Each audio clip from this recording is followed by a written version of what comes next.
হেৰি অকণ মাত দিয়কচোন। কওকচোন। আমি মানে নিউজ চেনেল এটাৰ পৰা আহিছিলোঁ। এই হেৰুৱাৰ প্ৰতিভাৰ সন্ধানত বোলে অনুষ্ঠান এটা কৰি আছো। ভাল কথা। আমি শুনামতে এইখন গাঁৱতো এজন বিৰাট প্ৰতিভাৱান শিল্পী আছে।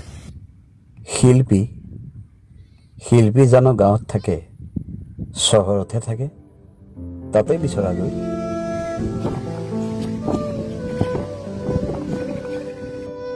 পিছে কাক বিচাৰি আহিছা? ভগৱান দত্ত। ভগৱান দত্ত? আমি শুনামতে মানুহজনৰ এটা অদ্ভুত প্ৰতিভা আছে। স্ক্ৰিপ্ট নোহোৱাকে তেওঁ নিজে সাজি ঠাইতে অভিনয় কৰি দিব পাৰে। ঠিকেই শুনিছা। তাৰ মানে আপুনি তেখেতক চিনি পায়? পাওঁ, কিন্তু ভগৱান দত্তক এনেকে বিচাৰি নোপোৱা। এঠাইলৈ যাব লাগিব। কলৈ?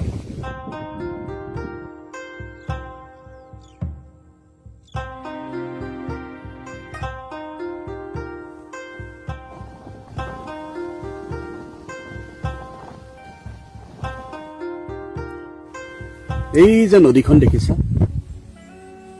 এসময়ত এই নদীখনৰ পাৰতে আছিল তেওঁৰ সপোনৰ স্কুলখন। এটা সময়ত ব্ৰহ্মপুত্ৰৰ উত্তৰ পাৰে দক্ষিণ পাৰে অজস্ৰ ঠাইত যাত্ৰা পাৰ্টিত অভিনয় কৰি পোৱা পইচা সাঁচি সাঁচি তেওঁ সপোনৰ স্কুলখন গঢ় দিছিল। তেখেত তাৰ মানে মাষ্টৰ আছিল। এৰা অভিনয়ৰ অ আ ক খ শিকোৱা মাষ্টৰ, বিনা বেতনৰ মাষ্টৰ। এটা সময়ত তেওঁ স্কুলত শিক্ষা গ্ৰহণ কৰি বহু ল'ৰা ছোৱালী আগবাঢ়ি গ'ল। কিন্তু মাষ্টৰ খৰালিয়ে নদীখন শুকুৱাই দি শুকাই শুকাই গৈ থাকিল। মাষ্টৰৰ দুখ বাঢ়ি গৈ থাকিল। অভাৱ অনাটনে তেওঁক একেবাৰে কোঙা কৰি পেলালে। ৰজাঘৰীয়া প্ৰজাঘৰীয়া কাৰোৰে চকুত তেওঁৰ ওপৰত নপৰিল। বৰ দুখৰ কাহিনী। সদায় আপোন বুলি ভবা এই নদীখনে এদিন তেওঁক বিশ্বাসঘাতকতা কৰিলে। স্কুলৰ মাটিখিনি এদিন বানপানীত জাহ গ'ল। মাষ্টৰৰ সপোনখিনি হেঁপাহখিনি এই নদীখনে উটুৱাই লৈ গুচি গ'ল। কিন্তু তেওঁ এতিয়া কি কৰে? আজিকালি মাষ্টৰে হাজিৰা কৰে। অভিনয় এৰা বহু বছৰ হ'ল। তেওঁৰ 8 বছৰীয়া ল'ৰাটো এক অচিন ৰোগত আক্ৰান্ত।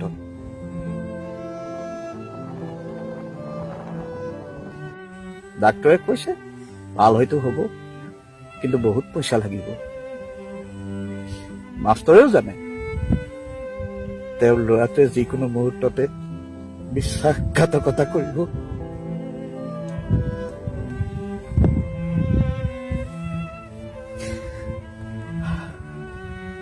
সেয়ে আজিকালি মাষ্টৰে নাকান্দে। মন বেয়া লাগিলে এই নদীখনৰ কাষলৈ আহে।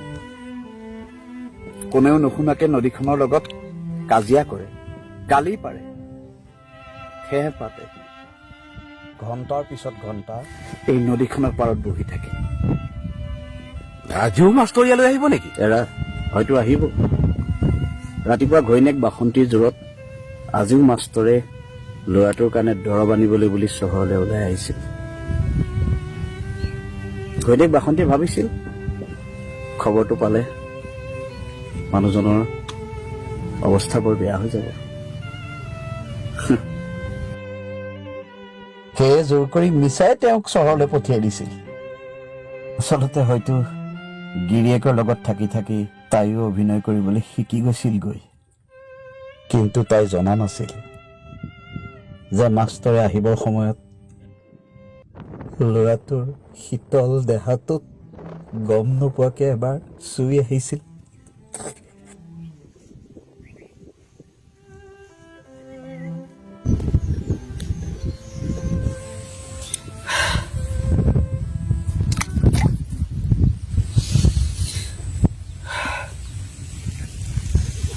আমাক এতিয়াই তেখেতৰ ঘৰলৈ লৈ যাব পাৰিবনে? যাবা ব'লা তেন্তে।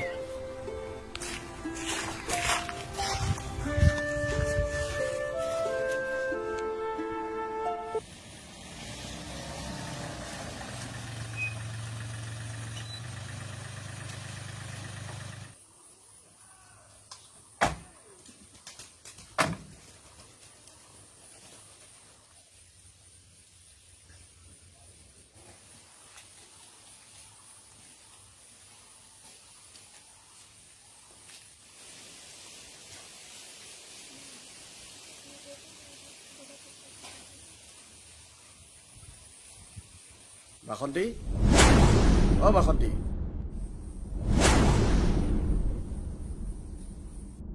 বাসন্তী, অ বাসন্তী, ওলাই আহাচোন।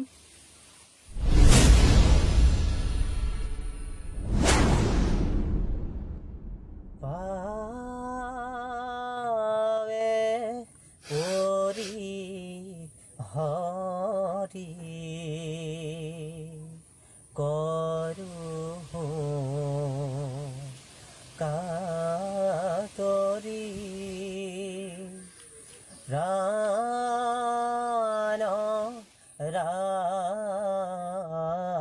রাখবি মোর পুত্র পরিবার। খালী হাতে ল'ৰাটোক বিদায় জনালো। যোৱাৰ পৰত তাৰ চুলিখিনিত হাত বোলাই কলো, ফোনটো তই যাগৈ যা, সিপাৰে ভালকে থাকিবি। ভগৱানক প্ৰাৰ্থনা কৰিছো, কেতিয়াবা যদি আৰু জনমো ল, মোৰ দৰে দুৰ্ভগীয়া শিল্পীৰ ঘৰত এতিয়াও কাহানিও আৰু জনম নলবি। কেতিয়াবা আমালৈ মনত পৰিলে সৌ আকাশৰ পৰাই চাই থাকিবি দেই সোণ।